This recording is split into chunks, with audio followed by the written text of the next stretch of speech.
ਸਤਿ ਸ਼੍ਰੀ ਅਕਾਲ। ਮੈਂ ਰੁਪਿੰਦਰ ਕੌਰ ਤੇ ਅਸੀਂ ਪੜ੍ਹ ਰਹੇ ਹਾਂ ਰਸੂਲ ਹਮਜ਼ਾ ਤੋਫ ਦੀ ਪ੍ਰਸਿੱਧ ਕਾਵ ਰਚਨਾ ਮੇਰਾ ਦਾਗਿਸਤਾਨ। ਇਨਸਾਨ। ਅਵਾਰ ਭਾਸ਼ਾ ਵਿੱਚ ਇਨਸਾਨ ਅਤੇ ਆਜ਼ਾਦੀ ਲਈ ਇੱਕ ਹੀ ਸ਼ਬਦ ਦੀ ਵਰਤੋਂ ਕੀਤੀ ਜਾਂਦੀ ਹੈ। ਉਸਦੇਨ ਇਨਸਾਨ, ਉਸਦੇਨ ਲਈ ਆਜ਼ਾਦੀ। ਇਸ ਲਈ ਜਦੋਂ ਇਨਸਾਨ ਦਾ ਜ਼ਿਕਰ ਕੀਤਾ ਜਾਂਦਾ ਹੈ ਤਾਂ ਇਸ ਦਾ ਇਹ ਮਤਲਬ ਵੀ ਹੁੰਦਾ ਹੈ ਕਿ ਉਹ ਆਜ਼ਾਦ ਹੈ।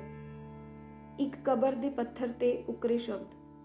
ਬੁੱਧੀਮਾਨ ਹੋਣ ਦਾ ਉਹਨੇ ਕਦੇ ਨਾ ਨਾਂ ਕਮਾਇਆ, ਵੀਰ ਸੂਰਮਾ ਬਾਂਕਾ ਉਹ ਕਦੇ ਨਾ ਅਖਵਾਇਆ, ਪਰ ਸਾਹਮਣੇ ਉਹਦੇ ਸਾਰੇ ਆਪਣਾ ਸੀਸ ਝੁਕਾਓ, ਕਿਉਂ ਜੋ ਸਹੀ ਮਾਇਨਿਆਂ ਅੰਦਰ ਇਨਸਾਨ ਭਲਾ ਬਣ ਛਾਇਆ।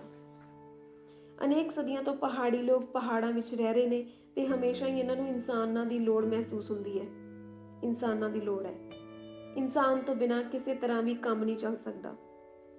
ਪਹਾੜੀ ਆਦਮੀ ਭਰੋਸਾ ਦਵਾਉਂਦਾ ਹੈ, ਇਨਸਾਨ ਜੰਮਿਆ ਹਾਂ ਤੇ ਇਨਸਾਨ ਹੀ ਮਰਾਂਗਾ। ਪਹਾੜੀਆਂ ਦਾ ਇਹ ਨਿਯਮ ਹੈ ਕਿ ਜ਼ਮੀਨ ਵੇਚ ਦਿਓ, ਘਰ ਵੇਚ ਦਿਓ, ਸਾਰੀ ਜਾਇਦਾਦ ਗਵਾ ਦਿਓ, ਪਰ ਆਪਣੇ ਅੰਦਰਲੇ ਇਨਸਾਨ ਨੂੰ ਨਾ ਤਾਂ ਵੇਚੋ ਤੇ ਨਾ ਹੀ ਗਵਾਓ। ਪਹਾੜੀ ਆਪਣੇ ਆਪ ਨੂੰ ਇਉਂ ਸਰਾਪ ਦਿੰਦੇ ਨੇ, ਸਾਡੇ ਵੰਸ਼ ਵਿੱਚ ਨਾ ਇਨਸਾਨ ਹੋਵੇ ਨਾ ਘੋੜਾ। ਜਦੋਂ ਕਿਸੇ ਨਾਕਾਬਲ, ਤੁੱਛ ਤੇ ਕਮੀਨੇ ਬੰਦੇ ਦਾ ਜ਼ਿਕਰ ਹੁੰਦਾ ਤਾਂ ਪਹਾੜੀ ਵਿੱਚੋਂ ਹੀ ਟੋਕ ਕੇ ਕਹਿੰਦੇ ਨੇ, ਉਹਦੇ ਬਾਰੇ ਆਪਣੇ ਲਫ਼ਜ਼ ਬਰਬਾਦ ਨਾ ਕਰੋ, ਉਹ ਤਾਂ ਇਨਸਾਨ ਹੀ ਨਹੀਂ। ਜਦੋਂ ਕਦੇ ਕਿਸੇ ਆਦਮੀ ਨੂੰ ਭੁੱਲ, ਦੋਸ਼, ਅਪਰਾਧ, ਤਰੁੱਟੀ, ਕਮਜ਼ੋਰੀ ਦਾ ਜ਼ਿਕਰ ਸ਼ੁਰੂ ਕੀਤਾ ਜਾਂਦਾ ਹੈ ਤਾਂ ਪਹਾੜੀ ਵਿੱਚੋਂ ਹੀ ਟੋਕ ਦਿੰਦੇ ਨੇ ਤੇ ਕਹਿੰਦੇ ਨੇ, ਉਹ ਇਨਸਾਨ ਹੈ ਤੇ ਉਹਦੇ ਇਸ ਜ਼ੁਰਮ ਨੂੰ ਮਾਫ ਕੀਤਾ ਜਾ ਸਕਦਾ ਹੈ। ਜਿਸ ਪਿੰਡ ਵਿੱਚ ਕੋਈ ਸਹੀ ਬੰਦੋਬਸਤ ਨਹੀਂ ਹੁੰਦਾ, ਜਿਹੜਾ ਤੰਗ ਤੇ ਗੰਦਾ ਹੁੰਦਾ, ਜਿੱਥੇ ਲੜਾਈ ਝਗੜਾ ਹੁੰਦਾ ਰਹਿੰਦਾ ਤੇ ਜਿਹੜਾ ਕਿਸੇ ਦਾ ਕੰਮ ਨਹੀਂ ਹੁੰਦਾ, ਉਹਦੇ ਬਾਰੇ ਪਹਾੜੀ ਲੋਕ ਕਹਿੰਦੇ ਨੇ, ਉਹ ਤੇ ਇਨਸਾਨ ਹੀ ਨਹੀਂ।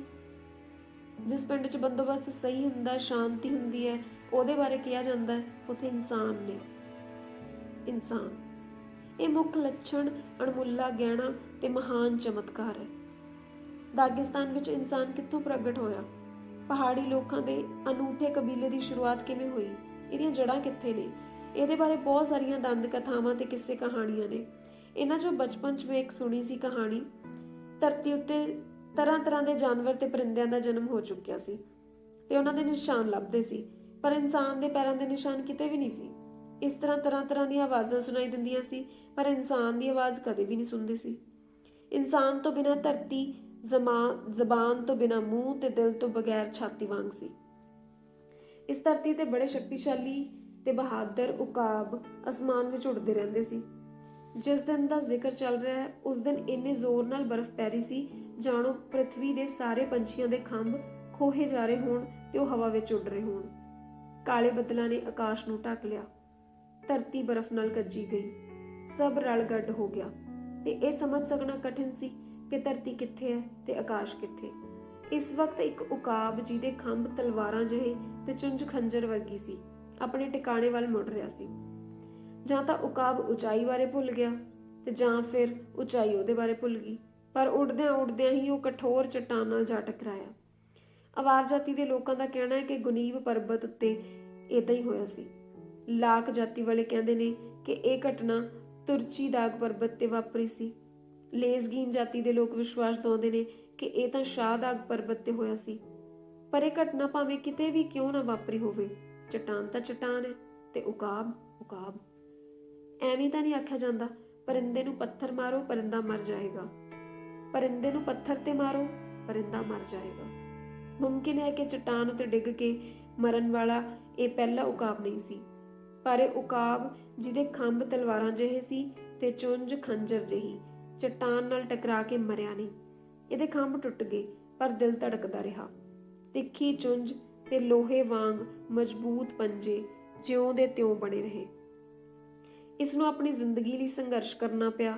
ਖੰਭਾਂ ਬਿਨਾਂ ਖੁਰਾਕ ਹਾਸਲ ਕਰਨਾ ਮੁਸ਼ਕਲ ਹੈ, ਖੰਭਾਂ ਦੇ ਬਿਨਾਂ ਦੁਸ਼ਮਣ ਨਾਲ ਜੂਝਣਾ ਕਠਿਨ ਹੈ। ਇਹ ਉਕਾਬ ਹਰ ਰੋਜ਼ ਇੱਕ ਪੱਥਰ ਤੋਂ ਦੂਸਰੇ ਪੱਥਰ ਤੇ ਇੱਕ ਚਟਾਨ ਤੋਂ ਦੂਸਰੀ ਚਟਾਨ ਤੇ ਵੱਧ ਤੋਂ ਵੱਧ ਉੱਪਰ ਨੂੰ ਚੜ੍ਹਦਾ ਹੋਇਆ ਉੱਤੇ ਚਟਾਨ ਤੱਕ ਪਹੁੰਚ ਗਿਆ, ਜਿਸ ਤੇ ਬਹਿ ਕੇ ਇਹਨੂੰ ਆਲੇ ਦੁਆਲੇ ਪਰਬਤਾਂ ਉੱਤੇ ਨਜ਼ਰ ਮਾਰਨਾ ਚੰਗਾ ਲੱਗਦਾ ਸੀ। ਖੰਭਾਂ ਤੋਂ ਬਿਨਾਂ ਖੁਰਾਕ ਹਾਸਲ ਕਰਨਾ ਮੁਸ਼ਕਲ ਸੀ, ਦੁਸ਼ਮਣ ਤੋਂ ਖੁਦ ਨੂੰ ਬਚਾਉਣਾ ਕਠਿਨ ਸੀ, ਉਚਾਈ ਤੇ ਜਾਣਾ ਤੇ ਆਲਣਾ ਬਣਾਉਣਾ ਆਸਾਨ ਨਹੀਂ ਸੀ। ਇਹਨਾਂ ਸਾਰੇ ਕਠਿਨ ਕੰਮਾਂ ਦੇ ਦੌਰਾਨ ਉਕਾਬ ਦੇ ਪੱਠੇ ਬਦਲ ਗਏ ਤੇ ਬਾਹਰੀ ਸ਼ਕਲ ਸੂਰਤ ਵੀ ਬਦਲਣ ਲੱਗੀ। ਜਦੋਂ ਆਲਣਾ ਬਣ ਗਿਆ ਤਾਂ ਅਸਲ ਵਿੱਚ ਪਹਾੜੀ ਘਰ ਹੀ ਸੀ ਤੇ ਖੰਭਾਂ ਤੋਂ ਬਿਨਾਂ ਉਕਾਬ ਪਹਾੜੀ ਆਦਮੀ। ਉਹ ਪੈਰਾਂ ਤੇ ਖੜਾ ਹੋ ਗਿਆ ਤੇ ਟੁੱਟੇ ਹੋਏ ਖੰਭਾਂ ਦੀ ਥਾਂ ਉਹਦੀਆਂ ਬਾਹਾਂ ਨਿਕਲ ਆਈਆਂ। ਉਹਦੀ ਅੱਧੀ ਚੁੰਝ ਆਮ ਜਿਹੀ ਪਰ ਵੱਡੀ ਨੱਕ ਵਿੱਚ ਬਦਲ ਗਈ ਤੇ ਬਾਕੀ ਅੱਧੀ ਚੁੰਝ ਪਹਾੜੀ ਆਦਮੀ ਦੀ ਪੇਟੀ ਨਾਲ ਲਟਕਣ ਵਾਲਾ ਖੰਜਰ ਬਣ ਗਈ। ਸਿਰਫ ਉਹਦਾ ਦਿਲ ਨਹੀਂ ਬਦਲਿਆ, ਉਹ ਪਹਿਲਾਂ ਵਾਂਗੂ ਉਕਾਬ ਦਾ ਦਿਲ ਹੀ ਬਣਿਆ ਰਿਹਾ। ਵੇਖਿਆ ਬੇਟੇ ਤੂੰ, ਮਾਤਾ ਜੀ ਨੇ ਇਹ ਕਿੱਸਾ ਖਤਮ ਹੁੰਦਿਆਂ ਕਿਹਾ, ਪਹਾੜੀ ਆਦਮੀ ਬਣਨ ਤੋਂ ਪਹਿਲਾਂ ਉਕਾਬ ਨੂੰ ਕਿੰਨੀ ਜ਼ਿਆਦਾ ਮੁਸ਼ਕਲ ਦਾ ਸਾਹਮਣਾ ਕਰਨਾ ਪਿਆ ਸੀ। ਤੈਨੂੰ ਇਸ ਚੀਜ਼ ਦੀ ਅਹਿਮੀਅਤ ਨੂੰ ਸਮਝਣਾ ਚਾਹੀਦਾ। ਮੈਨੂੰ ਨਹੀਂ ਪਤਾ ਇਹ ਸਾਰਾ ਕੁਝ ਇਸੇ ਤਰ੍ਹਾਂ ਹੋਇਆ ਕਿ ਨਹੀਂ, ਪਰ ਇੱਕ ਗੱਲ ਨਿਰਵਿਵਾਦ ਹੈ ਕਿ ਪਰਿੰਦਿਆਂ ਵਿੱਚੋਂ ਪਹਾੜੀ ਲੋਕਾਂ ਨੂੰ ਉਕਾਬ ਹੀ ਸਭ ਤੋਂ ਜ਼ਿਆਦਾ ਪਿਆਰਾ ਹੁੰਦਾ ਹੈ।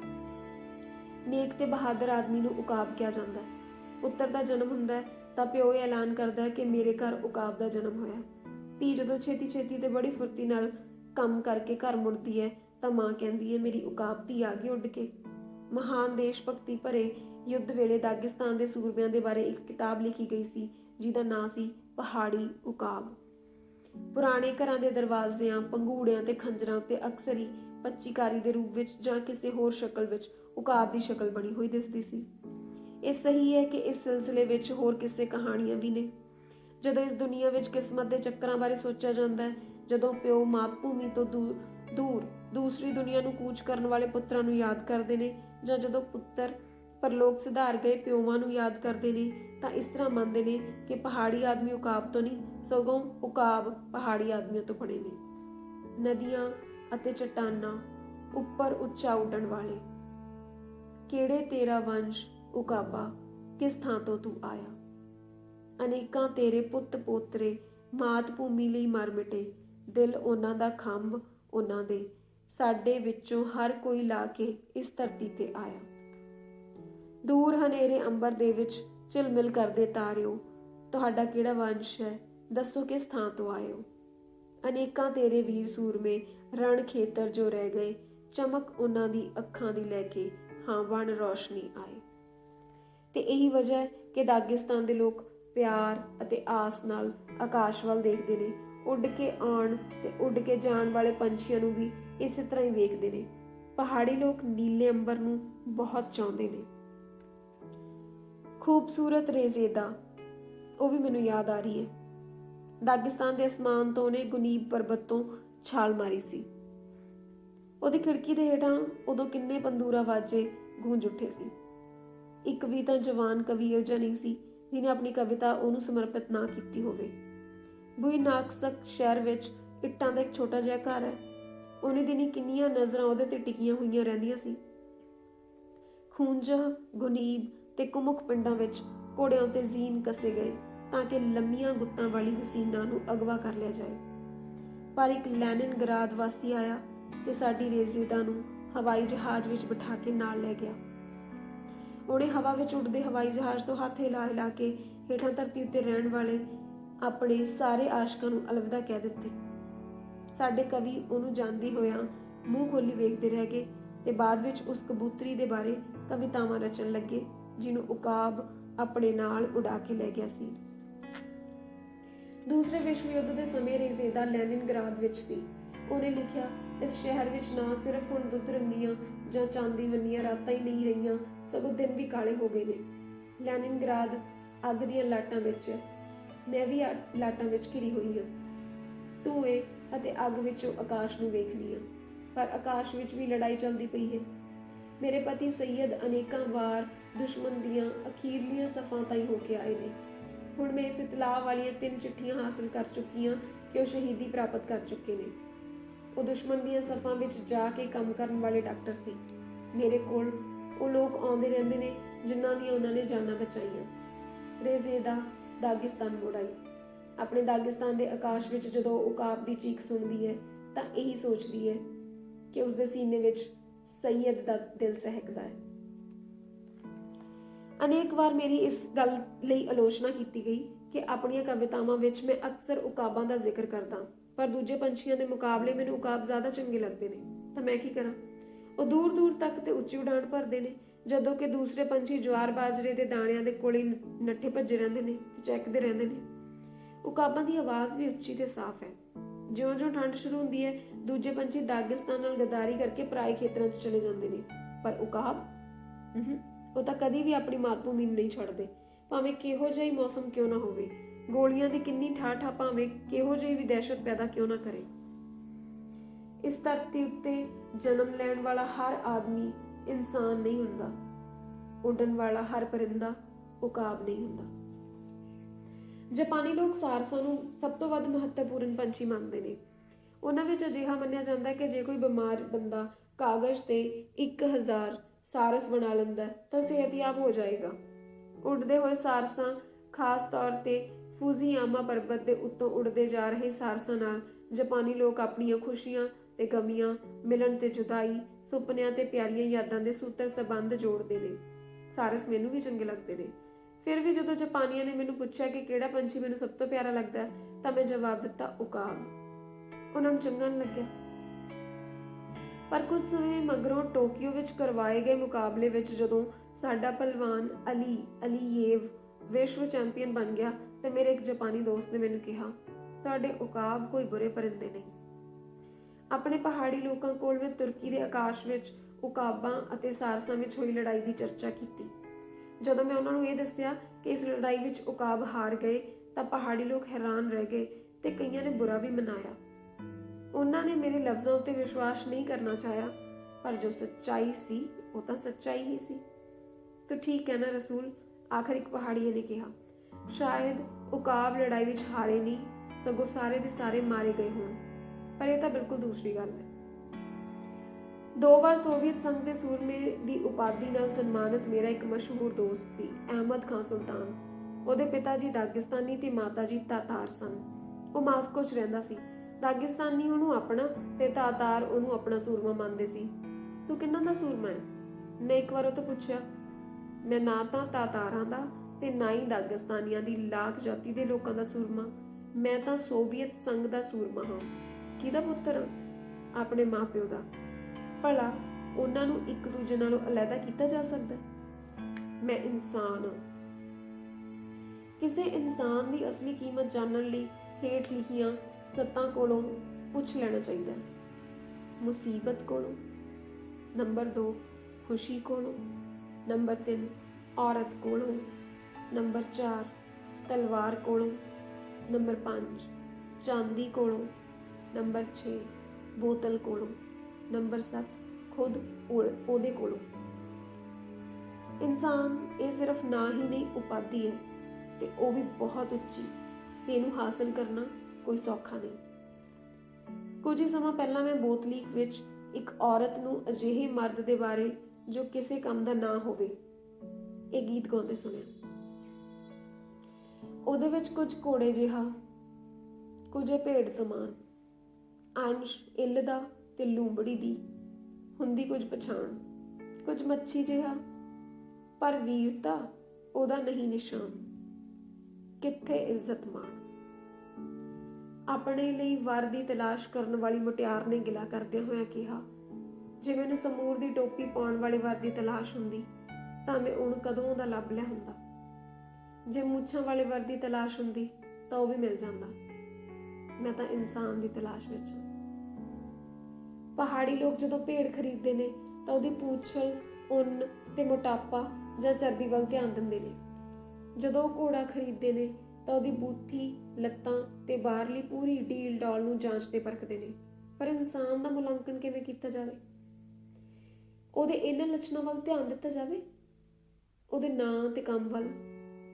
ਪ੍ਰਸੰਗ ਵਸ ਇਹ ਦੱਸਣਾ ਵੀ ਉਚਿਤ ਹੋਵੇਗਾ ਕਿ ਅਵਾਰ ਭਾਸ਼ਾ ਵਿੱਚ ਨਾਂ ਸ਼ਬਦ ਦੇ 2 ਅਰਥ ਨੇ। ਪਹਿਲਾ ਅਰਥ ਤਾਂ ਨਾਂ ਹੀ ਹੈ ਤੇ ਦੂਸਰਾ ਅਰਥ ਹੈ ਕਿਸੇ ਆਦਮੀ ਦਾ ਕੰਮ, ਉਹਦੀ ਕਾਬਲੀਅਤ, ਸੇਵਾ, ਉਹਦੀ ਸੂਰਮਤਾਈ ਦੇ ਕੰਮ। ਜਦੋਂ ਸਾਡੇ ਇੱਥੇ ਕਿਸੇ ਦੇ ਪੁੱਤਰ ਜੰਮਦਾ ਹੈ ਤਾਂ ਕਾਮਨਾ ਕੀਤੀ ਜਾਂਦੀ ਹੈ ਉਹਦਾ ਕੰਮ ਉਹਦਾ ਨਾਂ ਪੈਦਾ ਕਰੇ।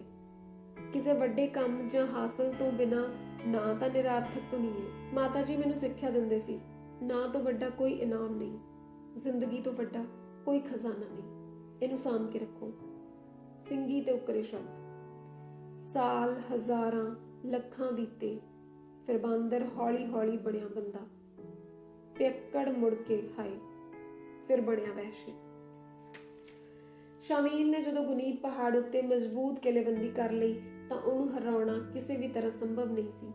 ਪਰ ਇੱਕ ਅਜਿਹਾ ਗੱਦਾਰ ਨਿਕਲ ਆਇਆ ਜਿਹਨੇ ਦੁਸ਼ਮਣ ਨੂੰ ਗੁਪਤ ਪਗਡੰਡੀ ਵਿਖਾ ਦਿੱਤੀ। ਫੀਲਡ ਮਾਰਸ਼ਲ ਪ੍ਰਿੰਸ ਬਰਿਆਤਿੰਸਕੀ ਨੇ ਇਸ ਪਹਾੜੀਏ ਨੂੰ ਬਹੁਤ ਸਾਰਾ ਸੋਨਾ ਇਨਾਮ ਦਿੱਤਾ। ਬਾਅਦ ਵਿੱਚ ਜਦੋਂ ਕੈਦ ਕੀਤਾ ਸ਼ਾਮਿਲ ਕਾਲੂਗਾ ਪਹੁੰਚ ਗਿਆ ਤਾਂ ਇਹ ਗੱਦਾਰ ਆਪਣੇ ਘਰ ਵਾਪਸ ਆਇਆ। ਪਰ ਉਹਦੇ ਪਿਤਾ ਨੇ ਕਿਹਾ, ਤੂੰ ਗੱਦਾਰ ਹੈ, ਪਹਾੜੀਆ ਨਹੀਂ, ਇਨਸਾਨ ਨਹੀਂ, ਤੂੰ ਮੇਰਾ ਪੁੱਤਰ ਨਹੀਂ। ਇੰਨਾ ਕਹਿ ਕੇ ਉਹਨੇ ਉਹਦਾ ਕਤਲ ਕਰ ਦਿੱਤਾ, ਧੌਣ ਲਾ ਦਿੱਤੀ ਤੇ ਸੋਨੇ ਸਮੇਤ ਉਹਨੂੰ ਚੱਟਾਨ ਤੋਂ ਨਦੀ ਵਿੱਚ ਸੁੱਟ ਦਿੱਤਾ। ਦੇਸ਼ ਦਰੋਹੀ ਦਾ ਪਿਓ ਵੀ ਹੁਣ ਆਪਣੇ ਇਸ ਪਿੰਡ ਵਿੱਚ ਨਹੀਂ ਸੀ ਰਹਿ ਸਕਦਾ ਤੇ ਲੋਕਾਂ ਨਾਲ ਨਜ਼ਰਾਂ ਨਹੀਂ ਸੀ ਮਿਲਾ ਸਕਦਾ। ਪੁੱਤਰ ਦੇ ਕਾਰਨ ਉਹਦਾ ਸਿਰ ਵੀ ਸ਼ਰਮ ਨਾਲ ਝੁਕ ਜਾਂਦਾ।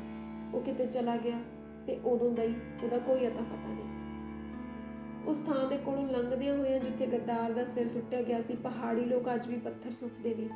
ਕਿਹਾ ਜਾਂਦਾ ਇਸ ਚਟਾਨ ਦੇ ਉੱਤੋਂ ਉੱਡਦਿਆਂ ਹੋਇਆਂ ਪਰੰਦੇ ਵੀ ਗੱਦਾਰ ਗੱਦਾਰ ਬੋਲਦੇ ਹੋਏ ਲੰਘਦੇ ਨੇ। ਇੱਕ ਵਾਰ ਮਖਾਚ ਦਾਖਾਦਾਏਵ ਆਪਣੀ ਫੌਜ ਵਿੱਚ ਫੌਜੀ ਭਰਤੀ ਕਰਨ ਵਾਸਤੇ ਪਿੰਡ ਆਇਆ।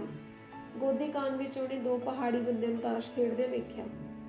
ਅਸਲਾਮ ਅਲੈਕੁਮ, ਤੁਹਾਡੇ ਮਰਦ ਕਿੱਥੇ ਨੇ? ਉਹਨਾਂ ਨੂੰ ਜ਼ਰਾ ਇਕੱਠੇ ਕਰੋ। ਸਾਡੇ ਸਿਵਾ ਪਿੰਡ ਵਿੱਚ ਹੋਰ ਕੋਈ ਮਰਦ ਨਹੀਂ। ਵਾਹ ਬਈ ਵਾਹ, ਮਰਦਾਂ ਤੋਂ ਬਿਨਾਂ ਵੀ ਪਿੰਡ ਹੁੰਦਾ? ਕਿੱਥੇ ਨੇ ਉਹ? ਲੜਨ ਗਏ ਨੇ। ਤਾਂ ਇੰਝ ਆਖੋ ਨਾ, ਇਹਦਾ ਮਤਲਬ ਇਹ ਹੋਇਆ ਵੀ ਤੁਹਾਡੇ ਦੋਨਾਂ ਨੂੰ ਛੱਡ ਕੇ ਬਾਕੀ ਸਾਰੇ ਮਰਦ ਨੇ। ਆਬੂ ਤਾਲਿਬ ਨਾਲ ਇੱਕ ਵਾਰੀ ਇਹ ਕਿੱਸਾ ਹੋਇਆ। ਇੱਕ ਘੜੀ ਸਾਜ਼ ਕੋਲ ਉਹ ਘੜੀ ਠੀਕ ਕਰਵਾਉਣ ਗਿਆ। ਘੜੀ ਸਾਜ਼ ਨੌਜਵਾਨ ਦੀ ਘੜੀ ਮੁਰੰਮਤ ਕਰਨ ਵਿੱਚ ਰੁੱਝਿਆ ਹੋਇਆ ਸੀ। ਬਹਿ ਜਾਓ। ਘੜੀ ਸਾਜ਼ ਨੇ ਆਬੂ ਤਾਲਿਬ ਨੂੰ ਕਿਹਾ, ਤੇਰੇ ਕੋਲ ਤਾਂ ਬੰਦੇ ਬੈਠੇ ਨੇ, ਮੈਂ ਫੇਰ ਆ ਜਾਊਂਗਾ। ਤੈਨੂੰ ਬੰਦਾ ਕਿੱਥੋਂ ਦਿਸ ਪਿਆ? ਘੜੀ ਸਾਜ਼ ਨੇ ਹੈਰਾਨ ਹੋ ਕੇ ਪੁੱਛਿਆ। ਆਬੂ ਤਾਲਿਬ ਨੇ ਕਿਹਾ, ਇਹ ਗੱਭਰੂ। ਘੜੀ ਸਾਜ਼ ਕਹਿੰਦਾ, ਜੇ ਇਹ ਸਹੀ ਮਾਇਨਿਆਂ ਵਿੱਚ ਇਨਸਾਨ ਹੁੰਦਾ ਤਾਂ ਤੇਰੇ ਇੱਥੇ ਆਉਣ ਤੇ ਹੀ ਉੱਠ ਖਲੋਤਾ ਹੁੰਦਾ ਤੇ ਤੈਨੂੰ ਆਪਣੀ ਥਾਂ ਤੇ ਬਿਠਾ ਦਿੰਦਾ।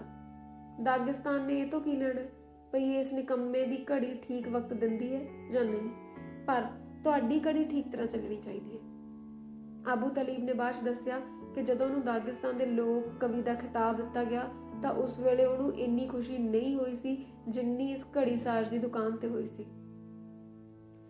ਦਾਗਿਸਤਾਨ ਵਿੱਚ 30 ਨਸਲਾਂ ਦੇ ਲੋਕ ਰਹਿੰਦੇ ਨੇ, ਪਰੰਤੂ ਕੁਝ ਬੁੱਧੀਮਾਨ ਇਹ ਦਾਅਵਾ ਕਰਦੇ ਨੇ ਤੇ ਦਾਗਿਸਤਾਨ ਵਿੱਚ ਸਿਰਫ 2 ਆਦਮੀ ਰਹਿੰਦੇ ਨੇ। ਇਹ ਕਿਵੇਂ ਮੁਮਕਿਨ ਹੈ? ਬਿਲਕੁਲ ਮੁਮਕਿਨ ਹੈ। ਇੱਕ ਭਲਾ ਆਦਮੀ ਤੇ ਇੱਕ ਬੁਰਾ ਆਦਮੀ।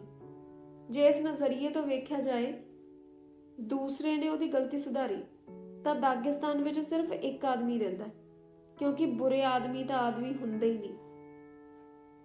ਕੁਸ਼ੀਨ ਦੇ ਕਾਰੀਗਰ ਸਮੂਰ ਦੀਆਂ ਟੋਪੀਆਂ ਬਣਾਉਂਦੇ, ਪਰ ਕੁਝ ਲੋਕ ਤਾਂ ਉਹਨਾਂ ਨੂੰ ਸਿਰ ਤੇ ਪਾਉਂਦੇ ਸੀ ਜਦੋਂ ਕਿ ਬਾਕੀ ਕਿੱਲੀਆਂ ਤੇ ਟੰਗਦੇ ਸੀ। ਅਮਗੁਜ਼ੂਨ ਦੇ ਲੋਹਾਰ ਖੰਜਰ ਬਣਾਉਂਦੇ, ਪਰ ਕੁਝ ਲੋਕ ਤਾਂ ਉਹਨਾਂ ਨੂੰ ਆਪਣੀਆਂ ਲੱਕ ਨਾਲ ਬੰਨੀਆਂ ਪੇਟੀਆਂ 'ਚ ਲਟਕਾਉਂਦੇ ਤੇ ਕੁਝ ਕਿੱਲਾਂ ਨਾਲ। ਆਂਦੀ ਦੇ ਕਾਰੀਗਰ ਲਬਾਦੇ ਬਣਾਉਂਦੇ, ਪਰ ਕੁਝ ਤਾਂ ਉਹਨਾਂ ਨੂੰ ਭੈੜੇ ਮੌਸਮ ਵਿੱਚ ਪਾ ਲੈਂਦੇ ਜਦ ਕਿ ਬਾਕੀ ਸੰਦੂਕਾਂ 'ਚ ਲੁਕੋ ਕੇ ਰੱਖ ਦਿੰਦੇ। ਲੋਕਾਂ ਬਾਰੇ ਵੀ ਇਹੀ ਸਹੀ ਹੈ। ਕੁਝ ਤਾਂ ਹਮੇਸ਼ਾ ਕੰਮਕਾਰ 'ਚ ਜੁਟੇ ਰਹਿੰਦੇ ਨੇ, ਧੁੱਪ ਤੇ ਹਵਾ ਦਾ ਸਾਹਮਣਾ ਕਰਦੇ ਨੇ, ਜਦੋਂ ਕਿ ਬਾਕੀ ਸੰਦੂਕਾਂ ਵਿੱਚ ਬੰਦ ਪਏ ਲਬਾਦੇ, ਕਿੱਲੀ ਤੇ ਟੰਗੀ ਸਮੂਰ ਦੀ ਟੋਪੀ ਤੇ ਕਿੱਲ ਨਾਲ ਲਟਕਦੇ ਖੰਜਰ ਵਰਗੇ ਨੇ।